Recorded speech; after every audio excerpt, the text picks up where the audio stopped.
इस दुनिया में कुछ ऐसे अनसॉल्व्ड और मिस्टीरियस घटनाएं हुई है जिसको कभी समझाया नहीं जा सकता। कुछ ऐसा ही एक अनसॉल्व्ड मिस्टीरियस घटना हुआ है जिसका जवाब आज तक किसी के पास मौजूद नहीं है। 1924 में बना एक होटल है सेसिल होटल, जो कि लॉस एंजलिस में लोकेटेड है। और ये होटल 19 फ्लोर का है और इसमें 700 रूम्स थे गेस्ट के लिए। ये दुनिया के सबसे मिस्टीरियस होटल्स में से एक था। वहाँ कई लोगों ने सुसाइड किया था और कई लोगों का यहाँ पे मर्डर भी हुआ था। इसका जो पास्ट है वो बहुत ही खराब चीजों से घिरा हुआ है। इनफैक्ट आपको एक पूरा विकिपीडिया पेज मिल जाएगा जिसमें इस होटल में जितना भी खराब चीज सब हुआ है वो सब का पूरा लिस्ट है। एक डेडिकेटेड विकिपीडिया पेज है इस होटल का जिसमें आपको सारा डेथ और वायलेंस एक प्लेस में मिल जाएगा। रिचर्ड रामिरेज जैसे मर्डरर्स भी इस होटल में आए थे जिसने 13 मर्डर किया था। तो कहानी ये कि साल 2013 के जनवरी में एक लड़की आती है इस होटल में स्टे करने। पहले उसने एक शेयरिंग रूम बुक किया, बाद में वो ये कही कि उसके साथ जो थी रूम में दूसरा पर्सन शेयर्ड रूम में, उसके साथ उसको अनकंफर्टेबल फील हो रहा है, इसलिए वो प्राइवेट रूम बुक कर ली। उसके हिसाब से उसके रूममेट का बिहेवियर अजीब था तो उसने रूम चेंज कर लिया और रूम चेंज करने के बाद 31 जनवरी को एलिसा लैम गायब हो गई। होटल वाले ने उसे कहां नहीं ढूंढा। उन्हें ये लगा कि वो लड़की बिना चेकआउट किए ही निकल गई होगी। मिसिंग पर्सन का केस फाइल हुआ और बहुत हफ्तों तक उसको खोजने की कोशिश की गई। किसी को नहीं पता चला कि वो है कहाँ। वो लिटरली कहीं भी नहीं मिली। कुछ हफ्तों बाद नल से पानी काला निकल रहा था। इसको कंप्लेन किया होटल को कि टैप में काला पानी आ रहा है। इसके बाद होटल मैनेजमेंट ने चेक किया तो टंकी छत पे मौजूद जो पानी का 2 टैंक था उसमें एक टैंक में एलिसा की डेड बॉडी मिली जो कि 2 हफ्ते से उसी में पड़ी हुई थी, जिसके चलते काला पानी आ रहा है। ये टैंक का जो पानी है वो नीचे कैंटीन में और सारे रूम्स में प्रोवाइड किया जाता था और यही पानी 2 हफ्तों तक उसका जिसमें एलिसा का बॉडी है वही पानी 2 हफ्तों तक सप्लाई हुआ एंड किसी को पता भी नहीं था। जब पानी का रंग ज्यादा डार्क होने लगा तब ये बात सामने आया। जब इस केस को पुलिस ने जांच किया तब पुलिस को लगा कि ये सुसाइड है, बट कुछ बातें ऐसी सामने आई जिससे ये पुलिस कंफ्यूज हो गया कि ये उतने दूर कैसे चढ़ सकती है। क्या होता है कि हर होटल के छत पे जाने के लिए एक गेट होता है, वो गेट फुल्ली लॉक्ड होता है, हाई सिक्योरिटी होता है। उसको अगर कोई छेड़छाड़ किया भी तो अलार्म बजने लगेगा। तो ये कैसे जा सकती है वहाँ पे? तो बहुत लोग कहने लगे कि ये मर्डर है, बहुत लोग कह रहे थे कि ये सुसाइड है। जब एलिसा लैम की लास्ट एलिवेटर की सीसीटीवी फुटेज चेक होती है जिसमें वो एलिवेटर में थी, तो उसमें ये देखा गया कि वो कुछ अजीब सा एक्ट कर रही थी। वो अजीब अजीब इशारे कर रही थी और कुछ अजीब सा हरकत करते हुए दिख रही थी और वो एलिवेटर से निकलती है एंड वही उसका लास्ट वीडियो होता है जो कि अथॉरिटीज के पास है। एलिसा लैम की डेथ आज तक एक मिस्ट्री बनी हुई है उस सेसिल होटल में।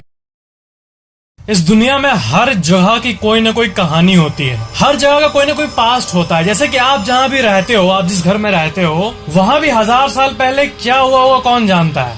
आप जहाँ पे बैठो हो सकता है वहाँ पे पेड़ पौधे हो आज से 1000 साल पहले, टेक्निकली स्पीकिंग। तो हर जगह का इतिहास होता है। कुछ इतिहास अच्छे होते हैं और कुछ बहुत बुरे। पोवेगलिया आइलैंड ये इटली का सबसे पूरे वर्ल्ड का सबसे हॉन्टेड आइलैंड है। और हॉन्टेड क्यों है? इसके पास्ट की वजह से। क्या है कि पुराने जमाने में क्या है कि जब भी कोई महामारी फैलती थी ना, तो महामारी होने के बाद जितने इन्फेक्टेड लोग थे उनको इस आइलैंड में मूव कर दिया जाता था और वहाँ पे एक के बाद एक इतने लोग मरे हैं कि मतलब अगर एस्टिमेट का बात करें ना तो करीब 1,60,000 लोग इस आइलैंड पे मरे हैं। एंड आपको पता है ना, जिस जगह पे जो भी होता है उस वाइब को, उस फीलिंग को वो जगह कैप्चर कर लेता है। ऐसा हर जगह होता है। और जहाँ पे 1,60,000 लोग तड़प के मरे हो उस जगह का क्या हाल होगा। तो बात यह है कि आज के भी समय वहाँ जाना सबका मना है और जो लोग छुपके जो मछुआरे होते हैं वो बोट से एक्सप्लोर करने जाते भी है ना, तो उन्हें ऐसी चीजें दिखती है कि मतलब वो यकीन नहीं कर पाते हैं। उस टाइम का जो मरने का जो चीख था वो आज भी सुनाई देता है। आज भी वो दर्द वहाँ का फील होता है क्योंकि वो दर्द उस एरिया का कभी खत्म नहीं हो सकता है। हर चीज क्या होता है किस जगह पे, वो वहाँ एनर्जी छोड़ जाती है। जहाँ अच्छी चीजें होती है ना, वहाँ अच्छा फील होता है, और जहाँ बुरी चीजें होती है वहाँ आपको बिना वजह के ही बुरा फील होगा। ऐसा क्यों? आप नोटिस किए होंगे कि आपको कोई कोई जगह अच्छी लगती है, कोई कोई जगह खराब लुक होने के बावजूद भी आपके दिल के करीब होती है। फॉर एग्जाम्पल, अगर आप अपने गांव जाओगे तो गांव में मतलब हम लोग को पता ही है ऑफ कोर्स कि शहर से हल्की ज्यादा गंदगी होती है, बट वो अच्छा फीलिंग देता है हमें। एक नेचर गांव भले ही गंदगी हो, और कभी कभी ऐसा होता है कि बहुत बड़े महल में भी आप घुस जाओ ना, तब इतना आलीशान होने के बावजूद भी आपको कुछ ऐसा फील होगा कि कोई मेरे को देख रहा है, या फिर कुछ बुरा सेंस होगा, बुरा फील होगा, एक खराब फीलिंग आएगी। क्योंकि पैरानॉर्मल थ्योरीज के हिसाब से हर चीज एनर्जी एब्जॉर्ब कर लेती है, और यही वजह है उन लोगों का दर्द ही वो वजह है जिसके चलते ये पोवेगलिया आइलैंड इतना हॉन्टेड है। जो मछुआरे वहाँ जाते हैं, या फिर जो लोग छुप छुप के वहाँ चल जाते हैं इलीगली, अननोन साउंड्स को सुनते हैं। उस आइलैंड में कोई नहीं है अभी, फिर भी इंसान की आवाज आपको दूर से सुनाई देगी। और दूसरी चीज कि लोग टाइम स्लिप को एक्सपीरियंस करते हैं। अगर उस आइलैंड पे ऐसे कुछ झलक देख लिए तो उन्हें कुछ दिखता है जो कि पुराने जमाने का कुछ सीन दिखने लगता है। टाइम स्लिप या फिर कोई अननोन पैरानॉर्मल फेनोमेनन। वहाँ पर एक पागल खाना था, मेंटल असाइलम, और उस असाइलम को अभी तो पूरी तरह से बंद कर दिया गया है। वहाँ का कंक्रीट पत्थर दीवार आज भी डिग्रेड हो रहा है, झड़ रहा है, और उसमें कोई जाने का हिम्मत आज भी नहीं करता है, क्योंकि उसमें जो जाते हैं ना वो कभी वापस नहीं आते हैं। और वहाँ का मिट्टी भी श्रापित माना जाता है। वहाँ पे लोग मर के गल के पूरा मिट्टी में मिल के ऐसी हालत हुई है कि वहाँ का मिट्टी का करीब 30-40% तो सिर्फ इंसान के राख से बना हुआ है। वहाँ पे जो जाते हैं वो आज भी इंसान के रियल हड्डी को देख पाते हैं नीचे पड़ा हुआ। उनकी स्क्रीम्स सुनना तो बिल्कुल कॉमन है। इस जगह को अभी तक ठीक से एक्सप्लोर करने की हिम्मत किसी को भी नहीं हुई है, और इसलिए ये आज भी इस पूरे दुनिया के सबसे मिस्टीरियस आइलैंड्स में से एक है। मुझे ना एक्चुअली पैरानॉर्मल चीजों पे रिसर्च करने पे बहुत मजा आता है। जो ये एनर्जीज होती है, जो भूत प्रेत आत्माएं होती है, ये आखिर क्या चाहती है और ये कब क्या करती है। और मैं ये हमेशा जानने की कोशिश करता हूँ कि ये आखिर है क्या। हम लोग अक्सर सुनते हैं कि जब किसी को पैरानॉर्मल एक्सपीरियंस होता है तब अजीब अजीब आवाजें सुनाई देती है, तो वो कहाँ से आती है, किस डायमेंशन से आती है। इस दुनिया में लाखों लोग पैरानॉर्मल स्टोरीज अपना एक्सपीरियंस शेयर करते हैं, तो उसमें से एक स्पेसिफिक टॉपिक को आज हम लोग लेते हैं, एक स्पेसिफिक पैरानॉर्मल टॉपिक को, कि जो भूत प्रेत होते हैं ये किसी और का रूप कैसे ले लेते हैं। पहला स्टोरी मैं आपको बता रहा हूँ। एक इंसान ने कहा कि वो एक नए अपार्टमेंट में मूव किया, ठीक है, और वो 2 रूम्स लिया, एक नीचे का 26A और ऊपर का 26B, 2 फ्लैट्स। तो क्या है कि एक को वो बेसमेंट के रूप में यूज करता था और एक में वो लोग रहते थे। तो नीचे वाले फ्लैट में एक्स्ट्रा फर्नीचर स्टोर था सिर्फ, और ऊपर वाले में एक्चुअल वो लोग रहते थे, ठीक है। बहुत बड़ी फैमिली थी। तो क्या होता है कि एक बार उनके गेस्ट आते हैं और उनको कुछ एक्स्ट्रा फर्नीचर्स की जरूरत पड़ती है। तो क्या है कि अपार्टमेंट के नीचे वहाँ पे रोड पे उसके पापा रहते हैं, और वो अपने बेटे को कॉल करके बोलते हैं कि तुम एक काम करो, अभी गेस्ट आने वाले हैं, इसलिए नीचे वाले कमरे से कुछ फर्नीचर्स, कुछ टेबल्स को तुम ऊपर में पहुंचा दो। तो वो लड़का म्यूजिक सुनते सुनते जा रहा था नीचे वाले रूम में, तो गया तो देखा कि पापा उसके ऑलरेडी मतलब उसको चेयर को निकालने लगे हैं, और पापा ऑलरेडी चेयर को निकाल के वो देखा कि वो सोचा कि जाके हेल्प कर दूं मैं। फिर क्या हुआ कि उसके पापा एक जगह वहीं पे एक पुराने सोफा पे बैठ गए, और बैठने का पोज बिल्कुल ऐसे था, और वो उनसे पूछा कि क्या हुआ पापा, आप ले जा रहे हो ना चेयर, मैं जाऊं अब। बट उसको कोई आंसर नहीं था, तो उसको लगा कि उसके पापा ऐसे कुछ बिजी होंगे, मोबाइल चला रहे होंगे, वो उतना ध्यान नहीं दिया और ऊपर आ गया, ठीक है। और जब वो ऊपर गया मेन रूम में, रहने वाले रूम में जहाँ पे सब कोई थे, तो वो देखता है कि उसके पापा तो मस्त ऊपर वाले रूम में सबके साथ डिनर कर रहे हैं। तो फिर नीचे कौन था? वो पूछा अपने पापा से, आप तो नीचे थे ना, बट कोई भी इस बात पे यकीन नहीं किया और सबको लग रहा था वो लड़का मजाक कर रहा है। बट उसके स्टोरी में ऐसा इमोशन, ऐसा डर था ना कि इंटरनेट पे सब कोई उस फोरम में फील किया जहाँ पे इस इंसान ने अपने स्टोरी को शेयर किया, और लिखा कि इसके बाद से वो बेसमेंट में अकेले कभी नहीं गया। नए घर में मूव करने के पहले हमें पता कर लेना चाहिए कि उस घर का इतिहास क्या है, वहाँ क्या हो चुका है। ऐसी और एक स्टोरी एक जन ने शेयर किया कि एक लड़का अपने वाइफ के साथ एक होटल में था, और टिपिकली वो साथ में मूवी देख रहे थे, तो अचानक से लड़के को प्यास लगा और वो अपने वाइफ से कहा कि तुम जाओ पानी लाओ मेरे लिए किचन से। और ऑफ कोर्स होटल्स तो अननोन होते हैं, और मूवी को उसने ऐसे पॉज किया और अपना मोबाइल चलाने लगा ऐसे करके। और उसने देखा कि उसकी जो वाइफ है वो ट्रे में पानी के ग्लास को लेके सीधा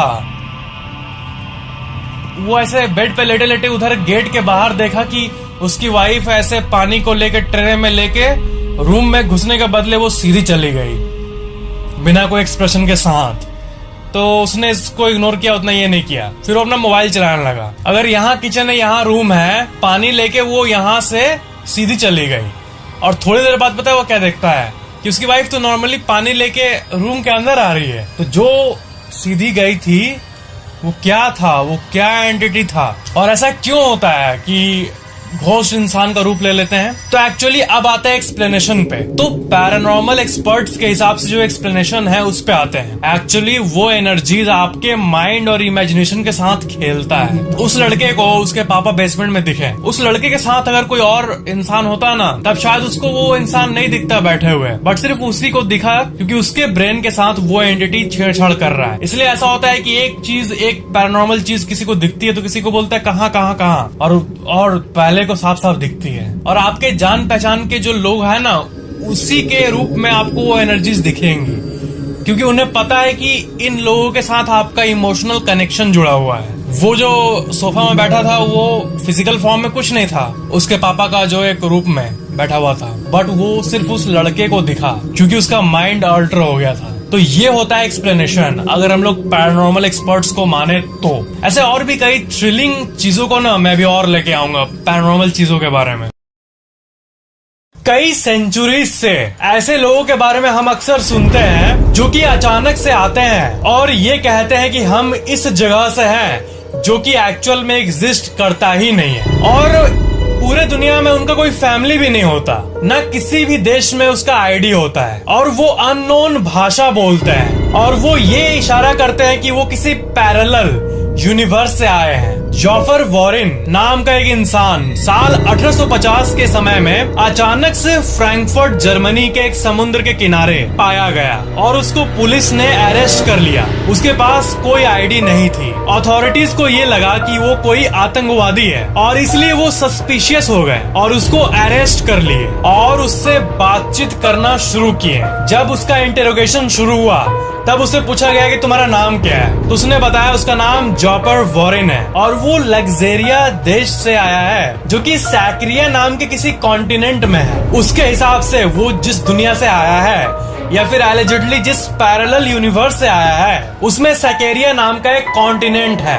और उसके साथ साथ एफ्लार, एस्टार, ऑस्लार और यूप्लार ये कॉन्टिनेंट्स भी है। वो इंसान ये क्लेम किया कि वो अपने खोए हुए भाई को खोजने निकला है और उसका शिप समुद्र में डूब गया था और क्योंकि वो समुद्र के किनारे के सामने ही डूबा था इसलिए उसका बॉडी तैरते तैरते जर्मनी पहुंच गया। अथॉरिटीज ने ये फाइंड किया कि वो रफ जर्मन लैंग्वेज बोल रहा था, काइंड ऑफ। जब उसकी कहानी पूरी दुनिया भर में पॉपुलर हुई तब बहुत लोग उससे मिलकर क्वेश्चन करना चाहते थे, तो एक बहुत बड़े आदमी को उसका पूछताछ करने के लिए उसको बर्लिन भेजने का प्लान बनाया गया। बट रास्ते में वो किसी तरह वैन के पीछे से एस्केप कर गया और आगे वैन को रोका भी गया और उसको भागता हुआ देखा भी गया।